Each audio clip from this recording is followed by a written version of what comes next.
Okay, sa atong mga followers no nga ngutana nga mga Tagalog no.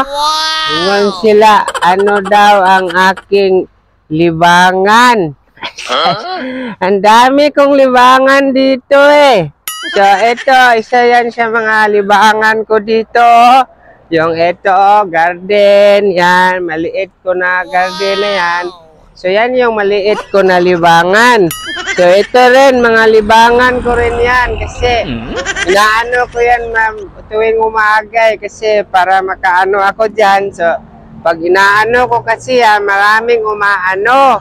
So natatakot naman ako kasi lagi silang umaano sa akin. So inaano ko na lang to para wala na silang masyadong anuhin. Ang problema nga lang inaano nila yung mga ano ko. So, wala akong maano. Kaya ginaano ko na lang ito. So, ito nga yung inaano ko sa kanila. Ba't sila lang ano? Wala naman ito. Kaya yan. Sobrang ano. So, ito, inaano ko yan eh. So, ang problema lang sa akin, sa iba, sabi nila, ang ano daw libangan ko, ay, ito, ano lang naman daw ito eh. So, ang sabi ko naman wala ako magawa kasi ano naman talaga yan eh. Pero ang pinakalibangan ko talaga no, sa higit sa lahat no, ang pinakalibangan ko, tuturo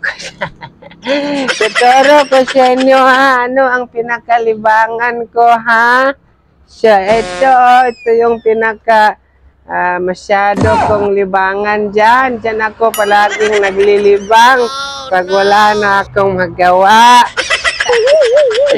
Stilan yun yung mga tawaan na oy. So yan lang masabi ko sa mga followers kong mga Tagalog ha. So ingat kayo palagi. Baka kahit anong lagay nyo, okay pa rin yan. Okay?